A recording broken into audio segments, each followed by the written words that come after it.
If you've played Minecraft with mods, I'm sure at some point some of you have downloaded TNT mods and then just proceed to obliterate the Minecraft terrain along with some innocent villages and possibly even your computer as well. And even if you haven't, if you watch Minecraft on YouTube, you might have seen thumbnails and or videos showcasing literal nuclear bombs inside Minecraft. But this got me thinking. While I was just messing around with some TNT mods a few days ago, I looked at this creator and was like, how powerful actually is this TNT and other modded TNT in general, and what kind of bomb would you be required to detonate to cause this level of destruction in real life? And not only that, but what kind of power would the strongest TNT mods have, and what could they do if they existed in the real world? In this video, we'll be calculating the power of modded TNT in Minecraft, and we'll be comparing it to real life nuclear weaponry and other hypothetical weapons to see just how it stacks up, and the impact that modded TNT would have on the Earth if they existed in real life. And just you wait, because after calculating the power of some of the TNT in this video, it would literally be at a level that only a few things in the entire universe could rival in explosive power. But before we get to literal world-ending explosions, let's start off small with one block of TNT.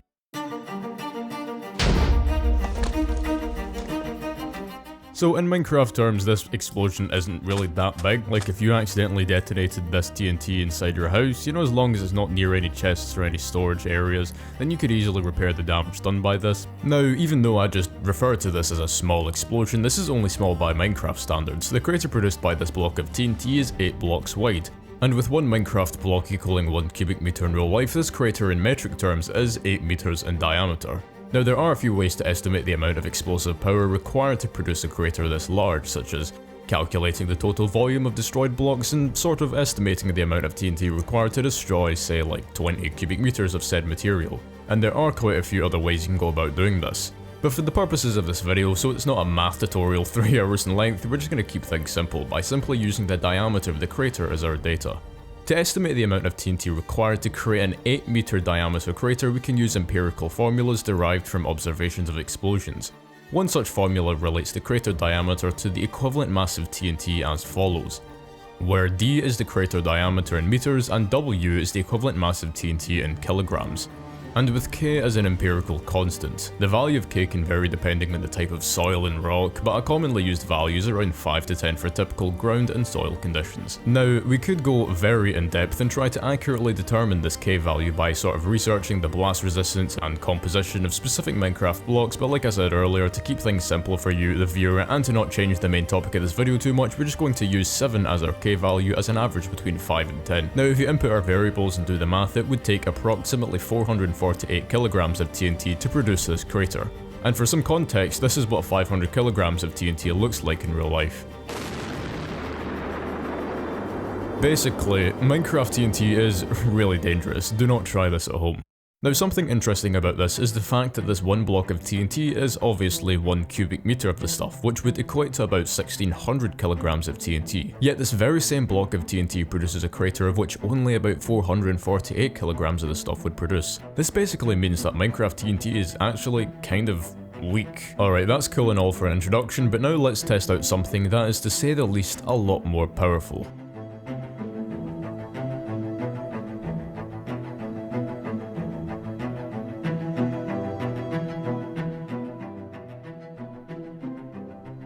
Alright, so the ensuing explosion left a crater almost exactly 400 meters across, so how powerful is this really? Well, the formula I described earlier could work, but its accuracy tends to fall apart the more powerful a bomb is, and that formula is typically only used for smaller TNT explosions, and clearly, this is on a whole different level, so for this we can use empirical data observed from real thermonuclear bomb detonations at the surface to determine how powerful a bomb would have to be to cause this big ass hole, and luckily we do have exactly that.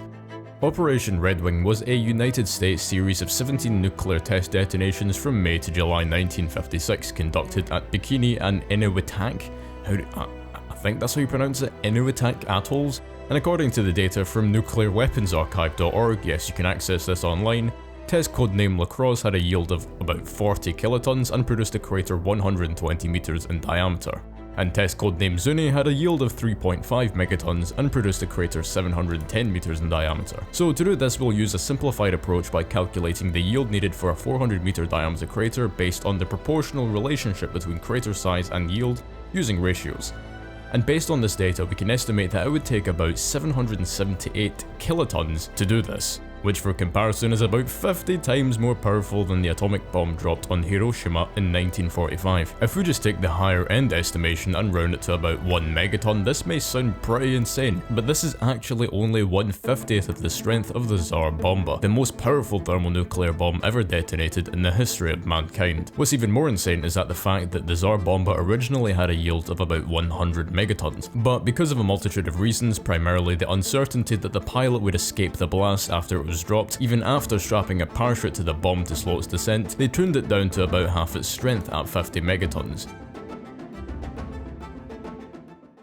So you may be wondering, how is it possible to have a bomb even more powerful than that? Right here we have this right here, and all you gotta know is that this destroys the entire Minecraft world. What just happened? Well, there is absolutely nothing left of this world. It's all gone. So now it's time for me to try and calculate how powerful this bomb is. So first of all, we have to determine how big a Minecraft world is, and from end to end, the vanilla Minecraft world has a diameter of 60 million blocks, or exactly 60,000 kilometers, which for comparison, the Earth is only about 12,741 kilometers in diameter. So the fact that this bomb can reduce the Minecraft world to just a pile of bedrock, you can probably infer to what happens to Earth if we detonate this bomb anywhere on the surface.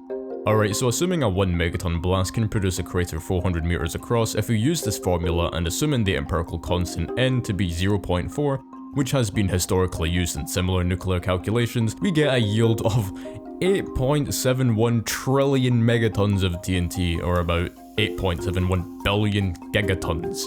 This is so absurdly astronomically powerful that to match the energy release of this bomb, Mercury would have to collide with Earth at a speed of about 15 kilometers per second. It is safe to say that any and all life on Earth would cease to exist unless you were on Mars or the Moon, in which case you'd have a good spectacle of the disaster.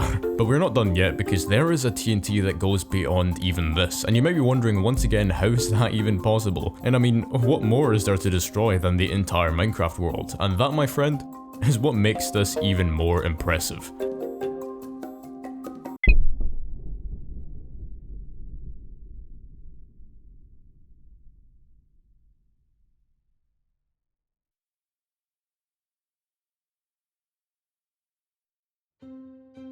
If you study astrophysics or nuclear physics, you'd know that this doesn't really make much sense. There isn't a way to forcefully cause a star to explode or go supernova without adding an astronomical amount of mass, creating a catastrophic imbalance between the outward pressure from the core and the inwards gravitational force containing that, causing an implosion and then subsequent explosion.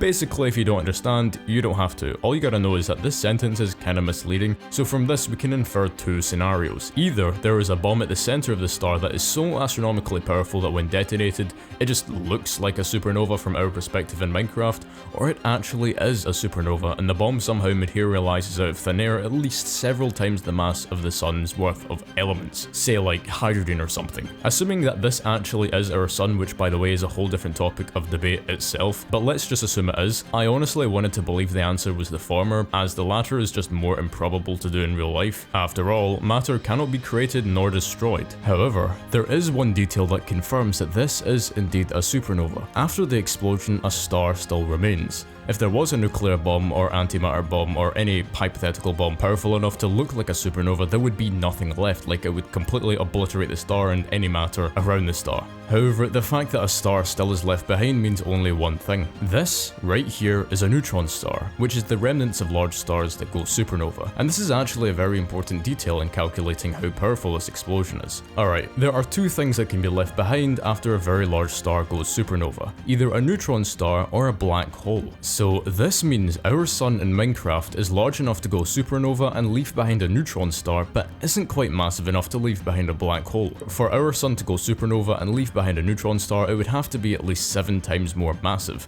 However, forming black holes from supernovae would require our sun to be at least 20 to 30 times more massive. If you take the middle ground of 25 solar masses for a black hole formation, and the middle ground between 7 and 25, which is exactly 16 solar masses, this would mean this explosion has the power of 10 to the power of 44 joules of energy, or about 23.9 septillion gigatons of TNT. In other words, it's not even worth comparing this to even the bomb we talked about earlier. This would completely vaporize almost every planet in our solar system.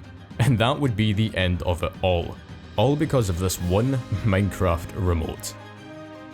If you're still here after all this, then thank you for watching this till the end. I really appreciate it, and if you found it entertaining or informative, then be sure to drop a like and maybe even subscribe for more nerdy shit like this.